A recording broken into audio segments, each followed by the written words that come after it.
नमस्कार, one India Hindi में आपका स्वागत है। गुरुवार को पश्चिम बंगाल में दूसरे चरण के लिए वोटिंग हुई। दूसरे चरण की वोटिंग के दौरान पश्चिम बंगाल में पीएम मोदी की रैली पर टीएमसी सुप्रीमो ममता बनर्जी ने चुनाव आयोग पर निशाना साधा है।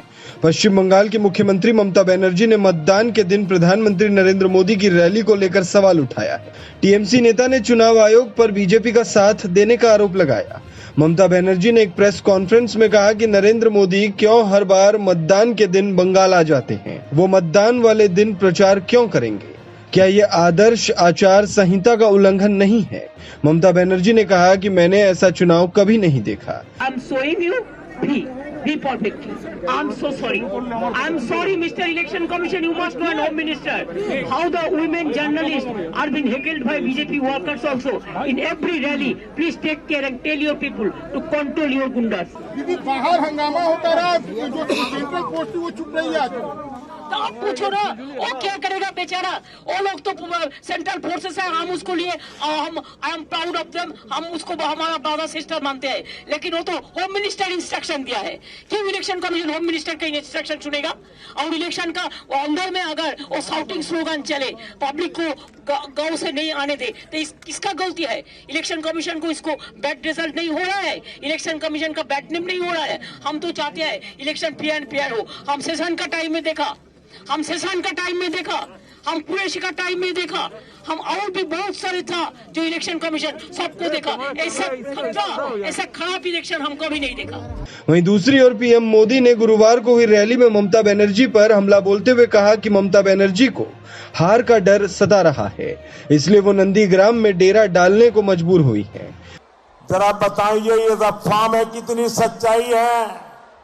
यहाँ जो लोगों में कानाफूसी चल रही है कि आप अचानक किसी एक सीट पर आखिर में फॉर्म भरने जा रही हो, क्या ये सच्चाई है क्या? दीदी, पहली बार आप वहां गई, वहां की जनता ने दिखा दिया। अब कहीं और जाओगी, ये बंगाल के लोग तैयार बैठे हैं। पीएम मोदी ने यह भी कहा कि बंगाल के लोगों ने यह तय कर दिया है कि ममता बनर्जी को अब जाना ही पड़ेगा। बंगाल की जनता ने, आप सभी ने ठान लिया है, दीदी को अब जाना ही होगा।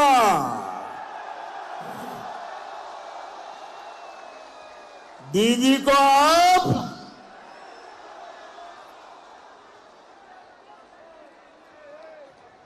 वैसे आज नंदीग्राम के लोगों ने ये काम पूरा कर दिया है।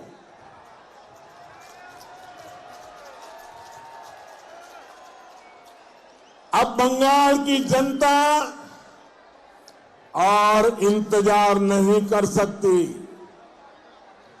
अपने भविष्य को बचाने के लिए, अपने बच्चों के भविष्य को बचाने के लिए, अपनी पहचान को बचाने के लिए बंगाल के लोग आज सिर्फ चुनाव में हिस्सा नहीं ले रहे, बल्कि वो बंगाल के पुनर्जागरण का मार्ग तैयार कर रहे हैं। पश्चिम बंगाल में हो रहे चुनाव को लेकर बीजेपी और टीएमसी लगातार एक दूसरे पर वार पलटवार कर रहे हैं। एक तरफ ममता बनर्जी अपनी सत्ता को बचाने के लिए जी तोड़ मेहनत कर रही है, तो दूसरी तरफ बीजेपी सूबे में 200 से ज्यादा सीटें जीतने का दावा कर रही है। देखना यह होगा कि अब ममता अपनी सत्ता को बचा पाने में कामयाब हो पाती है या बीजेपी बंगाल में कमल खिला पाती है। इस खबर में फिलहाल इतना ही। तमाम अपडेट्स के लिए बने रहिए वन इंडिया हिंदी के साथ।